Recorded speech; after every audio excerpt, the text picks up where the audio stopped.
ফিলিস্তিনের গাজায় ইসরায়েলি হত্যাযজ্ঞের বিরুদ্ধে গর্জে উঠছে বিশ্বের বিভিন্ন দেশের জনগণ। বিশ্বব্যাপী শক্তিশালী হচ্ছে ইসরায়েল বিরোধী জনমত। ফিলিস্তিনকে স্বীকৃতি দেওয়ার ঘোষণাও দিয়েছে ফ্রান্স ও যুক্তরাজ্য সহ একাধিক পশ্চিমা রাষ্ট্র। I can confirm the UK will recognize the state of Palestine by the United Nations General Assembly in September.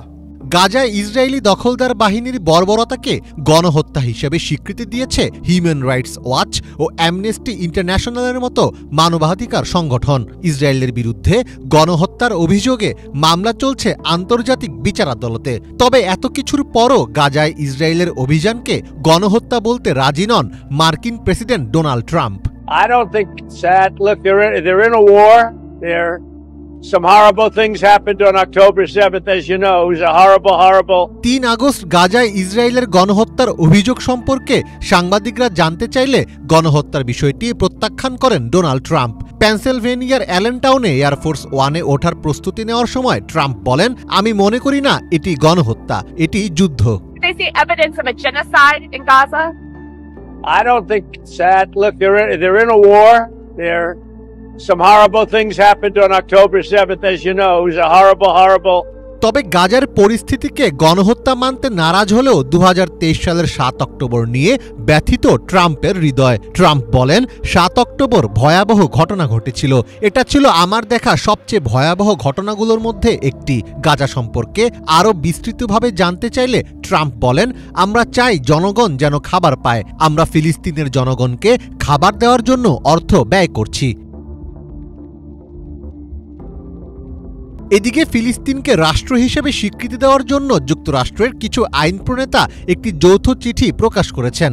এই চিঠিতে তারা যুক্তরাষ্ট্র সরকারকে ফিলিস্তিনকে স্বীকৃতি দিয়ে 2 রাষ্ট্রের সমাধানের পথ সুগম করার আহ্বান জানিয়েছেন। তারা মত দিয়েছেন যে ফিলিস্তিনিরা নিজেদের স্বাধীন ও সার্বভৌম রাষ্ট্র হিসেবে স্বীকৃতির দাবি রাখে, যা শান্তি প্রক্রিয়ার অবিচ্ছেদ্য অংশ হওয়া উচিত।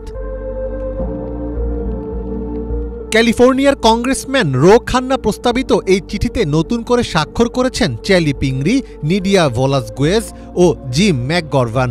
এর আগে গ্র্যাস ক্যাসার, লয়েড ডগেট ও অ্যান্ড্রে কারন সহ 9 জন আইন প্রণেতা এতে সমর্থন জানিয়েছিলেন। আইন প্রণেতারা মনে করছেন, ফিলিস্তিনকে স্বীকৃতি দেওয়া মার্কিন নীতিতে পরিবর্তন আনার মাধ্যমে ইসরায়েল ফিলিস্তিন সংঘাতে একটি দীর্ঘমেয়াদী শান্তি প্রতিষ্ঠার সম্ভাবনা বৃদ্ধি পাবে। তারা ফিলিস্তিনিদের মানবাধিকারের প্রতি শ্রদ্ধাশীল হওয়ার আহ্বানও জানিয়েছেন। গাজা যুদ্ধ বন্ধে ট্রাম্পকে চিঠি দিয়েছেন ইসরায়েলি কর্মকর্তারাও। ট্রাম্পের উদ্দেশ্যে এই চিঠি লিখেছেন ইসরায়েলের গোয়েন্দা সংস্থার সাবেক প্রধানসহ 600 জন অবসরপ্রাপ্ত নিরাপত্তা কর্মকর্তা। চিঠিতে ওই কর্মকর্তারা বলেন, হামাস এখন আর ইসরায়েলের প্রতি কোনো ধরনের কৌশলগত হুমকি সৃষ্টি করছে না।